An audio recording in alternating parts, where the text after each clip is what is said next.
السلام عليكم ورحمة الله وبركاته.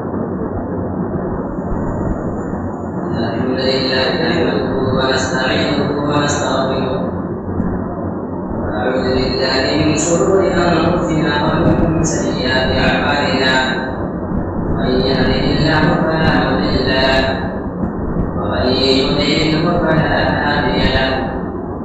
وأشهد أن لا إله إلا الله وحده لا شريك له وأشهد أن محمدا عبده ورسوله. يا أيها الذين آمنوا اتقوا الله حق تقاته ولا تموتن إلا وأنتم مسلمون.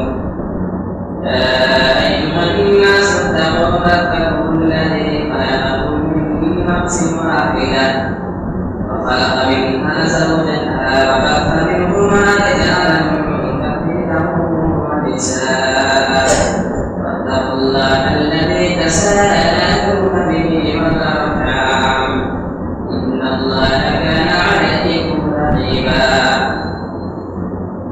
يا أيها الذين آمنوا اتقوا الله وقولوا قولا سديدا يصلح لكم أعمالكم ويغفر لكم ذنوبكم ومن يطع الله ورسوله فقد فاز فوزا عظيما.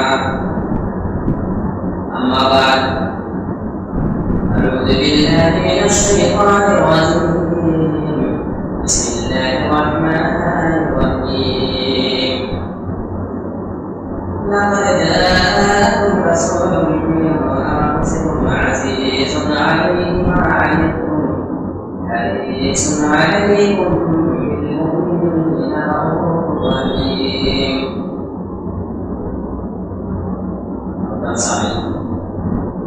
آج انشاءاللہ آپ کے سامنے جاننے والے مزید مواضع پیش کیا جائے گا. بارے کے شروع میں اللہ العالمین نے منافقین کی جھوٹ بیانیوں کا ذکر کیا ہے اور شروع میں اللہ العالمین نے یہ بتایا ہے کہ اے میرے نبی جب آپ لوٹ کر کے ان کے پاس آئیں گے تو یہ آپ سے مختلف بہانے کریں گے. یہ جملہ یہ بتاتا ہے یا آپ نے پائے کا شروع والا جملہ کہ 10ویں پارے کے آخر میں کوئی بات ہوئی ہے اسی کو یہاں ذکر کیا جاتا ہے. یعنی غزوہ تبوک کے لیے اللہ کے نبی صلی اللہ علیہ وسلم اپنے 30,000 صحابہ کو لے کر کے نکلے تھے. آپ کو یہ خبر بات مل رہی تھی کہ روم کا بادشاہ اپنے 2 لاکھ فوجیوں کے ساتھ آپ کو حملہ کرنے والا ہے. لہٰذا تھا کہ نبی صلی اللہ علیہ وسلم اور صحابہ کے درمیان یہ مشورہ ہوا کہ ان کا مقابلہ کیسے کیا جائے. ظاہر سی بات ہے کہ مدینہ میں کوئی ایسی جگہ نہیں تھی کہ ہم یہیں پہ بند ہو جائیں گے, کسی جگہ میں بند ہو کر کے رہیں گے اور وہ لوگ آئیں گے, ہم اندر سے تیروں کی بارش کریں گے, ان پر بوچھار کریں گے, حملہ کریں گے اور وہ وہاں بات کریں گے. ایسی کوئی سویدھا وہاں پہ ایسا کوئی انتظام مدینہ کے اندر نہیں. صحابہ نے مشورہ دیا کہ ہم ایسا کریں کہ ہم مکہ سے نکل کر روم کی سرحد پر چلیں, بارڈر پر چلیں گے اور وہیں پر جا کر کے ان کا مقابلہ کریں گے. جو معاملہ پیش آئے گا وہیں اس کا دیکھا جائے گا, وہیں پہ ان سے ہم دیں گے. تو جب اللہ کے نبی صلی اللہ علیہ وسلم اپنے صحابہ کو اس بات کے لیے آمادہ کر رہے تھے اور ان کو لے جانا چاہ رہے تھے تو اس پہ جو بعض منافقین تھے ان لوگوں نے بہانہ کیا. کچھ لوگ ایسے تھے جو اسی موقع پر اللہ کے نبی صلی اللہ علیہ وسلم کے پاس آئے اور بہانہ پیش کر دیا اور اسی موقع پہ خود پیش کر دے کہ ہم اس وجہ سے نہیں جا پائے. کچھ لوگ اس انتظار میں تھے کہ ابھی بہانہ پیش کرنے کی ضرورت نہیں ہے, ابھی نبی کو جانے دیجیے اور جب واپس لوٹ کر کے آئیں گے تو ہم بھی جانے کوئی بہانہ پیش کر دیں گے. اسی چیز کا ذکر اللہ العالمین نے پائے شروع کیا ہے. يعتذرون إليكم إذا نكرتم إليهم قل لا تعتذروا لن نؤمن لكم. اے میرے نبی آپ جب وہاں سے غزوہ تبوک سے لوٹ کر کے پاس آئیں گے, منافقین کے پاس آئیں گے, یعتذرون إليكم کوئی لوگ آپ کے پاس اپنا عذر لے کر کے آ جائیں گے, عذر اپنا حاضر کر دیں گے, بہانہ کے پاس بنائیں گے. قل لا تعتذروا, تو اے میرے نبی جب یہ منافقین آپ کے پاس اپنا بہانہ لے کر آئیں گے, آپ نے یہ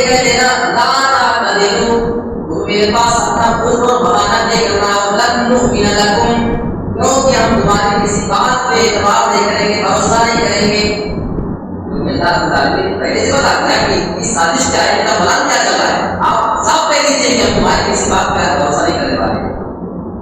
ایک نبی منافقین تھے نا جن کا یہ حال ہے نبی کے ساتھ نہ جانا پڑے اس لیے تمام طرح کی بہانے تلاش کر رہے ہیں. اور دوسری جانب دیگر مومنوں کا حال یہ ہے جب یہ اعلان ہوتا ہے کہ 20,000 صحابہ کی جماعت لے کر جانے والے غزوہ تبوک کے لیے، بعض مسلمان اللہ کے نبی کے پاس آئے کہنے لگے اللہ کے نبی آپ جن لوگوں کو لے کر جانا چاہتے ہیں ہم لوگ نہیں جانا چاہتے، لیکن آپ ہماری سواریوں کا انتظام کر دیجیے، ہمارے پاس کوئی سادھن سواری نہیں ہے. ایسا اس بات کو لمبا فاصلہ طے کر کے جانا پڑتا ہے، 900 کلومیٹر کا فاصلہ طے کر کے وہاں پہ جانا. اے اللہ کے نبی آپ ہمارے لیے سواری کا انتظام کر دیجیے. اور اللہ کے نبی پتہ رہے کہ میں سارے لوگوں کی سواری کا انتظام نہیں کر سکتا ہوں. یہاں وہ منافقین جانے کے لیے بہانہ تلاش کر رہے ہیں اور یہاں دوسرے مومنوں کا حال یہ ہے خود نبی کے پاس چل کر کے آ رہے ہیں اور آپ سے التجا و فریاد کر رہے ہیں کہ آپ ہمارے لیے چلنے کا بندوبست کر دیجیے. جب نبی نے فرما دیا میں تمہارے لیے سواری کا انتظام نہیں کر سکتا ہوں، اور حدیث کے الفاظ ہیں تولوا واعینہم تفیض مع دمعکم حزنا. وہ صحابہ نبی کی جملے سن کر کے لوٹ رہے تھے، تمہارے ٹینشن کے مارے غم کی آنکھوں سے آنسو جاری تھے، غم کی وجہ سے آنسو نکل رہے تھے اور ان کی زبان میں الفاظ نکل رہے تھے اے میرے پروردگار تو نے ہمیں اس لائق کیوں نہیں بنایا کہ ہم بھی تیرے راستے میں جاتے اور تیرے رام میں جا کر کے جہاد کیا کرتے. ان کو بنا لے کہ ہم نہیں جا پا رہے، ہم اپنی بنا دے کر بیٹھے پہلے سے بات کر رہے. اور اللہ کے نبی جناب محمد رسول اللہ نے مسلمانوں کے درمیان اعلان کر دیا تھا سارے لوگ مال و دولت کو جمع کرو، بہت زیادہ مال و دولت کی ضرورت پڑے گی. سارے لوگ دن کی بات جو انتظام ہو سکا اس کو لے کر نبی کے پاس لے کر کے آئے جا رہے تھے. ایک بڑھیا عورت نے جو تھا اس کے پاس دینے کے لیے کوئی چیز نہیں تھی. اس عورت نے اپنی بال کی چوٹی کو کاٹا اور چوٹی لا کر نبی کی نظر میں پیش کر دیا. صحابی نے دیکھا پوچھ لیا اما تیری اس چوٹی کا کیا کیا جائے گا، چل کے اس کا کیا کام آنے والا ہے. کہنے لگے میرے بیٹے میں جانتی ہوں کہ میری اس چوٹی کا کوئی کام نہیں ہے، لیکن سنو جب تم گھوڑوں کی زین تیار کرنے لگو گے اور اس کا لگام جب تم بنانے لگو گے تو گھوڑے میں اسی میں چوٹی کا تم لگام بنانے کا شاید ہی وہاں پہ کام آ جائے. یہ بڑھیا عورت کا جذبہ تھا کہ ہمارے پاس کچھ دینے کے نہیں، نیچے میں اپنی بات کی چھوٹی کاٹ کر دے رہا ہوں، اگر کہیں گھوڑے میں کسی لگام میں لگانے کا کام آ جائے نا تو اسی کچھ بھی بات کر دینے والے. یہ جذبہ اور اس صحابہ کے بارے میں اللہ تعالیٰ نے آگے چل کر کے بیان کیا تھا جو ان کی عزت کی بات. والسابقون الأولون من المهاجرين والأنصار والذين اتبعوهم بإحسان رضی اللہ عنہم ورضوا عنہ. جب اللہ رب العالمین نے اپنے صحابہ کے جذبے دیکھے اور صحابہ کے رفائق جانے والے ایمانی جذبے کو اللہ رب العالمین نے دیکھا، اعلان کر دیا کہ جو ہجرت کر کے پہلے ایمان لانے والے ہیں اور انصار میں سے جو لوگ پہلے ایمان لے کر کے آنے والے ہیں، والذین اتبعوهم بإحسان اور جو بھی لوگ بعد میں ایمان لانے والے صحابہ ہیں، سارے لوگوں کے بارے میں اللہ رب العالمین نے دو لوگوں کے فیصلہ سنا دیا. رضی اللہ عنہم ورضوا عنہ، اللہ رب العالمین سے راضی ہو گیا، اللہ رب العالمین سے خوش ہو گیا ہے. ورضوا عنہ اور یہ سارے لوگ بھی اللہ سے راضی ہو گئے. ایک سرٹیفکیٹ ہے کہ صحابہ کے لیے سند لے کے اللہ رب العالمین نے جاؤ اب تمہیں کوئی ٹینشن کی ضرورت نہیں، اللہ تم سے راضی ہو گیا ہے، تمہارے لیے جنت کب ہو چکی ہے. آپ پولیس صحابہ کے بارے میں بجائے ایسے لوگ آپ کو مل جائیں گے جو اس بارے میں ان کی شان میں بزداری کرتے ہوئے بھی آپ کو نظر آئیں گے. شیعہ ایک فرقہ ہے، 3-4 صحابہ کو چھوڑ کر باقی سب کو اوپر اٹھا دیتے ہیں. نمازوں میں حضرت ابوبکر صدیق اور حضرت عائشہ رضی اللہ عنہا بتا دیتے ہیں روز ہوتا ہے بیچارے. اللہ تعالیٰ کرے اس کو اللہ فرمایا کہ رضی اللہ عنہ ورضوا عنہ. شیعہ کا وہ نکالتے ان کا کہنا بھی ہے کہ جبرائیل جب قرآن لے کر کے آ رہے تھے تو لے کر کے حضرت علی کے پاس آ رہا تھا، غلطی کر گئے اور محمد کے پاس نکل گئے. یہ وہ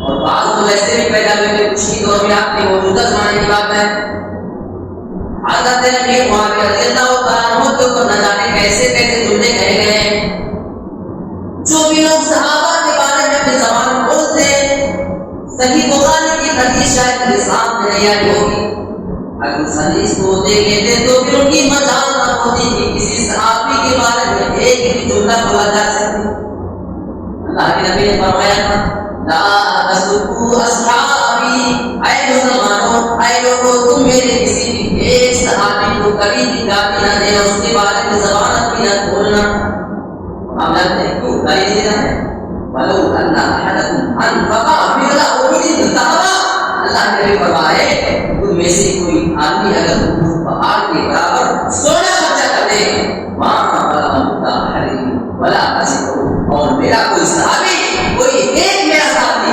اگر ایک کی یا آدمی کی جو یا گیہوں اگر اللہ کے راستے میں خرچہ کر دے پہاڑ کے برابر سونا خرچہ اس صحابی کے اس جو خرچہ کرنے اور گیہوں خرچہ کرنے کے برابر نہیں ہو سکتا ہے ہمیں کیا سمجھا صاحب بس اس کی سوال پوری صحابہ کے بارے میں بولتے ہیں اور صحیح لیکن ان کی سوچ ہے اللہ تعالیٰ ویسے لوگوں کو صحابہ کے پاس واضح کرتا ہے یہاں اللہ حضرت دے رہا ہے سرٹیفکیٹ دے رہا ہے رضی اللہ عنہ یہاں نبی فرما رہے ہیں کہ تم ان کے مقام کو پہنچنا تو تم کی بات ہے ان کی غیر ان کے برابر تم پہنچنے کی حیثیت دے رہے ہیں اس سے مسئلہ ثابت ہو جاتا ہے جو بعض لوگ کسی بھی امام کو پیر کو ولی کو نبی کے مقابلے میں کھڑا کرنا چاہتے ہیں نا نبی کے مقابلے میں کھڑا کرنا اور ان کے برابر ان کے عہدے میں لانا یہ تو بڑی دور کی بات ہے ایک صحابی کے مقابلے میں پوری دنیا کے لوگ جتنے بھی امام مرشد پیر سب کو ملا لو ایک صحابی اگر پہاڑ کے برابر طاقت رکھتا ہے اتنا وسیع ہے دنیا کے سارے امام پیر ملا پیر جن کو آپ ملا لو یہ آدمی جو ہے اور ایک صحابی اکیلا کو پہاڑ ہے بیچ میں کیا مقابلہ ہے آپ کو ایسا کریں سے موبائل کا بات نبی کے مقابلے میں کسی کو لانا یہ تو میری مقابلہ اس کا کتاب اللہ نے ایک مسجد کا ذکر کیا ہے منافقین نے ایک مسجد بنائی تھی اس میں مسجد بنائی گئی تھی نقصان پہنچانے کی مسلمانوں کو دھوکہ دینے کے لیے منافقین نے ایک بلان کیا ہوا تھا پہلا والذین اتخذوا مسجدا ضرارا وكفرا وتفريقا بين المؤمنين جن لوگوں نے مسجد زراعت بنایا تھا اس مسجد کو بنانے کا مقصد یہ تھا کہ مسلمانوں کو اس میں سے ایک نقصان پہنچایا جائے گا اور اس میں کفر کی باتیں رکھی جائیں گی کافروں کو فائدہ پہنچایا جائے گا وَتَفْرِيقًا بَيْنَ الْمُؤْمِنِينَ اور مومنوں کے درمیان تفرقہ بازی کی جائے گی ان کے درمیان اختلاف پھیلایا جائے گا جب انہوں نے مسجد بنا کر کے تیار کر لیا منافقین نے تو نبی اکرم کے پاس اللہ کے نبی ہم نے ایک مسجد بنائی ہے اور مسجد بنانے کا ہمارا مقصد سے نکلا ہے بہت سارے کمزور بیمار ہو گئے وہ دور دراز نماز پڑھنے کے لیے مسجد میں ضائع کرتے ہیں بہت تکلیف ہوا کرتے ہیں پریشانی ہوتی ہے نماز میں جانے کے لیے اللہ کے نبی ہم مسجد بنا رہے ہیں تاکہ نہیں ہو جائے گی مسجد تو اسی لیے وہ نماز پڑھ لیا کریں گے تو اللہ کے نبی آپ اس میں ایک بار آ کر کے نماز پڑھ دیجیے تاکہ برکت حاصل ہو جائے اور مسجد چالو ہو جائے آلوکا نے مسجد بنائی تو کسی بڑے آدمی کو بلا کر کے محمد فرما دینا یہ لوگوں نے کیا ایک بار نبی پڑھ دیں گے تحریک ثابت ہو جائے گی اس کو مسجد مان لیا جائے تو اللہ کے نبی اس کو مسجد تبوک کے لیے نکل رہے تھے آپ نے فرمایا کہ وہاں سے واپس آنے کے بعد نماز پڑھ دوں گا تمہاری جب اللہ کے نبی جناب محمد رسول اللہ سے واپس لوٹتے ہیں آپ کا ارادہ ہے کہ واپس جا کر کے اس مسجد میں نماز پڑھ دوں گا اللہ رب العالمین نے آپ کو بتا دیا ان کی وہ مسجد نہیں ہے مسجد وہ لوگوں نے اس مقصد سے بنایا ہے تاکہ وہ وہاں پہ اللہ کے دشمنوں کی مدد کیا کرے جتنے بھی منافقین آئیں گے کافر آئیں گے وہاں ان کو قبضہ کریں گے اکٹھا کریں گے مسلمانوں کے خلاف وہاں پہ سازش و پلاننگ کیا کریں گے کفر کی باتیں وہاں پہ پھیلائیں گے اور اللہ رب العالمین نے اپنے نبی کو باقاعدہ فرما دیا لا تقم فیہ ابدا اے میرے نبی آپ اس مسجد میں جا کر کے کبھی کھڑے نہیں مت ہونا اس سے پتا چلا مسجد اور کیجیے گا اگر مسجد کسی غلط کام کے لیے کسی غلط مقصد کے لیے بنایا جائے تو اس کو بھی بنانے کی اور اس کی اجازت نہیں ہے اگر مسجد کسی غلط کام کے لیے استعمال ہونے لگے اگر اس کی اجازت نہیں قرآن کی بات مسجدہ کے الفاظ ہے انہوں نے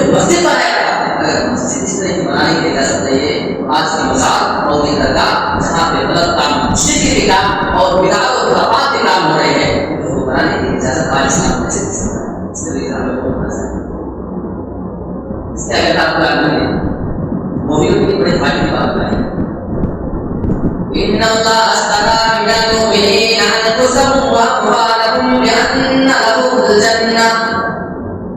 اللہ رب العالمین نے مومنوں سے چیز خریدا. جانتے ہیں کوئی خریدار جب ہوتا ہے کوئی چیز آپ سے خریدے گا آپ کو بدلے میں کوئی چیز دے گا, نہیں نہ خریدے لینے دینے کا سسٹم ہوتا ہے. اللہ نے فرمایا کہ اللہ نے مومنوں سے کچھ خریدا ہے, کیا خریدا ہے اس کو دیتے ہیں. ان اللہ یشتری من المؤمنین انفسهم واموالهم, بے شک اللہ رب العالمین نے مومنوں سے ان کی جانوں کو خرید لیا, ان کی مالوں کو خرید لیا ہے. جان مومنوں کے اللہ نے خرید لیا ہے اور ان کے مال کو بھی خرید لیا ہے. یا اللہ اگر میرے راستے میں جان دے اور اگر تیرے راستے میں اپنے مالوں کو خرچہ کرے تو بدلے میں تو ہمیں کیا دے گا؟ ہمارا نہ کہ اللہ نے خرید لیا ہے, وہ تیار ہے, بتا کہ تم کو کیا دے گا. جواب ملتا ہے بِأَنَّ لَهُمُ الْجَنَّةَ, کہ اللہ نے ان کے لیے جنت تیار کر کے رکھی ہوئی ہے. اتنا بڑا انعام, اتنا بڑا مسلم اللہ خدا کی ہے. اچھا دیکھیے یہ جان کی ہوئی کسی ہے, جان جو اللہ نے ہم کو عطا کیا کسی کی؟ اللہ. ہمارے پاس روپیہ مال دولت پراپرٹی جو کچھ ہے کس نے دیا ہے؟ اللہ نے دیا. جان اللہ نے دیا, مال اللہ نے دیا, اور دونوں چیزوں کو ہم سے خرید کے اللہ کر دیا. عجیب سودا کر رہا ہو, دینے والا وہی اور خریدنے والا بھی وہی. اور اس کے بعد بدلے میں اللہ رب العالمین اس کے معاوضے کے طور پہ, وعدے کے طور پہ اللہ رب العالمین کو جنت دے رہا ہے. اس سے بڑا فائدے کا سودا مسلمان کو کیا سکتا ہے کہ اگر ہم اپنی جان اور اپنے مال کا اللہ کے راستے میں استعمال کرنا شروع کرتے تو انشاءاللہ ہمارے لیے جنت ہو سکے گی. ہمیں کوشش کرنی چاہیے. آگے اللہ رب العالمین نے مومنوں کی 9 صفات کا ذکر کیا ہے. دیکھیے اس آیت کریمہ کے اندر مومنوں کی 9 باتیں کیا کی گئی, لہٰذا اس کو ہم سنیں اور وہ 9 کام کرنے کی, اپنے اندر وہ چیز پیدا کرنے کی بھی کوشش کرنی چاہیے. التائبون العابدون الحامدون السائحون الراكعون الساجدون الآمرون بالمعروف والناهون عن المنكر والحافظون لحدود الله. یہ 9 چیزیں ہیں. سب سے پہلے اللہ سے توبہ کرنے کا, معافی مانگنے کا, ایک چیز کو یاد رکھیے گا اور اس کے اختیار کو شامل کرنے کی کوشش کریے کیونکہ مومن کے خیال بتایا ہے. التائبون, اللہ سے توبہ کرنے والے. کہیں غلطی ہو جائے, میں نے آپ کو کہا تھا کہ انسان کا قصور یہ نہیں ہے, تعجب یہ نہیں کہ انسان گر جائے یعنی گناہ کر لے, تعجب یہ ہے کہ انسان گناہ کر لے اس سے کھڑا ہوتا ہے معافی مانگتا ہے. تو التائبون جو اللہ سے توبہ کرنے والے, العابدون جو اللہ کی سب سے زیادہ عبادت کرنے والے. پتا چلا کہ مومن کی پہچان یہ ہے کہ وہ اللہ تعالیٰ کی عبادت کیا کرتا ہے. اور اسی طریقے سے الحامدون, اللہ کے حمد و ثنا, اللہ کی کبریائی بڑائی کو خود ہی بیان کرنے والے. السائحون, اور اللہ تعالیٰ کی روزہ رکوع کرنے والے. الساجدون, سجدہ کرنے والے. اسی طریقے سے الآمرون بالمعروف, بھلائی کا حکم دینے والے. والناہون عن المنکر, برائی سے روکنے والے. آج سامنے واقع چیز کے بارے میں قرآن کی ایک آیت میں دیتے ہیں اور اس کی مسلم کی حدیث سے بھی اس کا روک کرتے ہیں. اللہ تعالیٰ نے ارشاد فرمایا ہے کنتم خیر امۃ اخرجت للناس تأمرون بالمعروف وتنہون عن المنکر. اے مسلمانوں, تم سب سے بہترین جماعت ہو, تم سب سے بہترین امت ہو. آج تمہیں سب سے بہتر کیوں قرار دیا گیا ہے؟ کیا تم نماز پڑھتے ہو اسی لیے, کیا تم روزہ رکھتے ہو اسی لیے, کیا تم صدقہ زکات دیتے ہو اسی لیے سب سے بہتر ہو؟ ایسا کچھ بھی. نماز روزہ کی ساری وجہ سے سب سے افضل نہیں ہو. تأمرون بالمعروف, تم سب سے بہترین امت اس لیے ہو کہ تم بھلائی کا حکم دینے والے ہو. وتنہون عن المنکر, اور تم دوسروں کو برائیوں سے روکنے والے ہو. یعنی تمہیں پہلے ہی اس لیے کیا گیا ہے کہ تم بھلائی کا حکم دو اور برائی سے روکو. آج ہم مسلمانوں نے اپنی ذمہ داری کو خاص کر رکھا ہے, ہم اس بارے میں غور کرنا چاہتے ہیں. ہمارے سب سے اچھے ہونے کی وجہ کیا برائی کا حکم دیتے ہیں, برائی سے روکتے ہیں. آج مسلمان اس کام میں سے پیچھے نظر آ رہا ہے.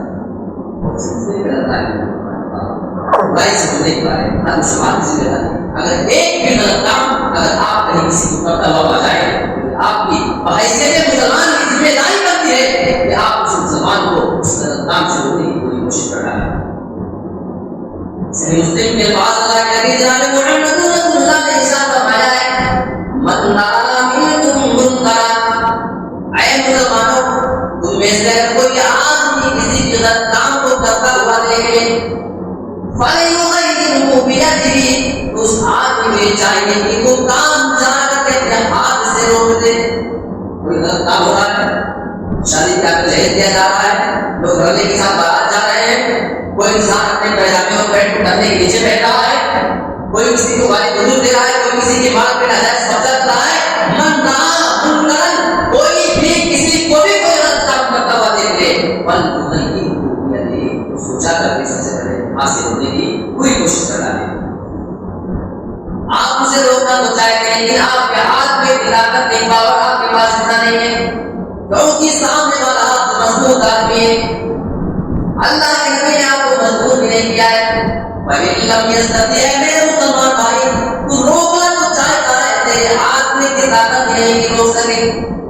وَإِن لَّمْ يَسْتَطِعْ فَبِلِسَانِهِ، اگر تیرے ہاتھ میں کی طاقت نہیں تو اس کو اپنے زبان سے جا کر کے روک سکتے، اس کو اپنی زبان سے جا کر کے منع کر دے. زبان میں جو کی طاقت ہے اللہ نے دی ہے نا، کوئی غلط کام کرتا ہوا دیکھو کم سے کم ہاتھ بات بول سکو. چلو آپ کے پاس اتنی بھی طاقت نہیں، آپ اتنے کمزور اپنے آپ کو محسوس کر رہے ہیں، نبی نے آپ کو بہت اختیار دے دیا. وَإِن لَّمْ يَسْتَطِعْ فَبِقَلْبِهِ، تمہاری زبان میں سے کوئی روکنے کی طاقت آؤ، کم سے کم اس کو اپنے دل میں تو برا جانا کرو. اور کسی بھی کام کو دل میں برا جاننے کا مطلب یہ ہوتا ہے جب کسی غلط کام کو آپ دل میں برا جانیں گے تو اس کا معنی یہ ہو کہ آپ اس کام کو خود نہ کریں، اس کام کو خود چھوڑ دیا کریں. یہ مطلب ہوتا ہے. حضرت میں بہت بسیطہ ہوتا ہے. ایک بار فجر میں ابو دلو نامی نے آج پیٹ میں خنجر مارا تھا، ذہن میں بھگویا ہوا خنجر تھا، مار آپ کے پیٹ میں اگلے بھاگ کر گیا نیچا سے، اور اسی وجہ سے حضرت میں بہت بسیطہ ہوتا ہے. جب آپ فضل موت میں مبتلا ہے، سارے صحابہ آپ کی قیادت کرنے کے لیے آ رہے ہیں، آپ کو دیکھتے آ رہے ہیں کہ کافی ہو سکتا ہے. ایک نوجوان پیادہ ہوا کو جانے لگا، حضرت نے وہاں کو دیکھنے روکنے کی طاقت ان کے پاس نہیں ہے. جب وہ نوجوان دیکھ کر کے واپس جانے لگا، آپ کی نظر اچانک اس نوجوان پہ پڑ جاتی ہے، آپ کو کون فکر ہو جاتی ہے، نوجوان کو بلاؤ واپس اس آدمی کو میرے پاس لے کر کے آؤ.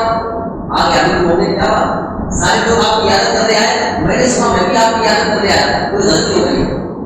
آپ نے فرمایا کہ تمہارا اظہار، تمہارا پائے جاوت تمہاری ہوگی جو تمہارے تنے سے نیچے لٹک رہی ہے، جاؤ تم اس کو اوپر کر لینا. اللہ کے نبی نے اسے منع کیا ہے.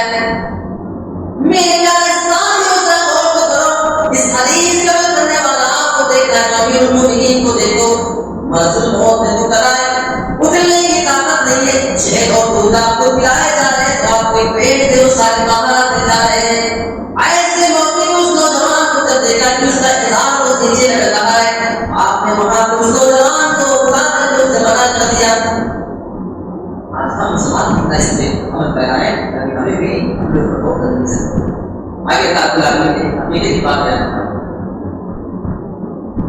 ما كان للنبي والذين آمنوا أن يستغفروا للمشركين ولو كانوا أولي قربى.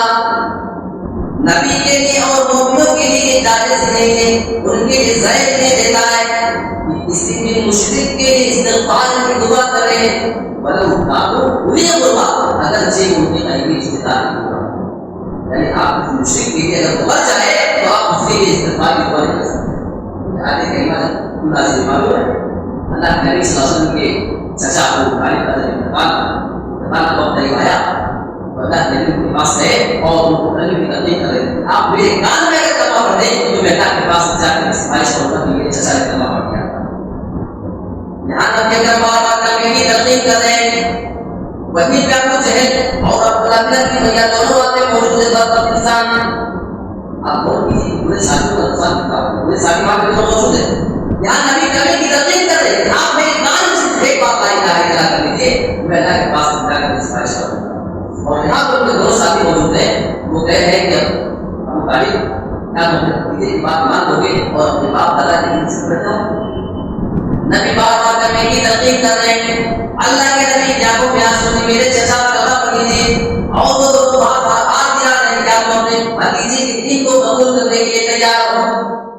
آج کی حالت یہ ہوئی، ان کی زبان سے یہ جملہ نکلتا ہے، اللہ علی ملت عبد المطلب، میں تو المطلب کے دین کو لے کر کے جا رہا ہوں اور میں لا الہ الا اللہ کا انکار کرنے جا رہا ہوں. انکار یہ اور انتقال یہ دو انسانوں کا نقصان تھا جس کا خمیازہ ہم تعلیم کو ہوتا. اللہ کے نے فرمایا میں آپ کے لیے اس وقت تک اللہ رب العالمین سے استغفار کی دعا کرتا رہوں گا اور آپ کے لیے مانگتا رہوں گا جب تک کہ اللہ رب العالمین مجھے وہی کے ذریعے سے منع نہ کر دے, روک نہ دے. اللہ نے جبرائیل کو بھیجا, فرمایا ما كان للنبي والذين آمنوا أن يستغفروا للمشركين. کسی بھی نبی کے لیے, کسی بھی مومن کے لیے جائز نہیں ہے کہ کسی بھی مشرک کے لیے وہ اللہ سے استغفار کی دعا کیا کرے. وَلَوْ كَانُوا أُولِي قُرْبَىٰ اگر ان کی سب سے زیادہ قریبی لوگ ہوں. یعنی آپ بھی ایسا نہیں کر سکتے. آگے حالت دیکھیے نبی کی شفقت کا اندازہ ہوتا ہے. چچا سے ظاہر سی بات ہے بچپن سے دے کر کے اور اتنے سال تک عمر تک میرے ساتھ دیا تھا اور بعد میں اسلام نہیں لائے ہر مصیبت پہ سیدھا کام کرنے کھڑے ہو جایا کرتے تھے. اسی بنا کے اللہ نے بھی فکر دی اور آپ کے آنکھوں میں آنسو آ گئے تھے جب انہوں نے یہ کہا کہ میں اپنے باپ اور دادا کو ملنے کی وجہ بنا. آگے تعلیم نے اور نعمت کا سب کیا ہے اور یہ نعمت سارے مسلمانوں کی ہے. بعد جاؤ مسلمانوں کو ایسا نہیں ہوتا ہے.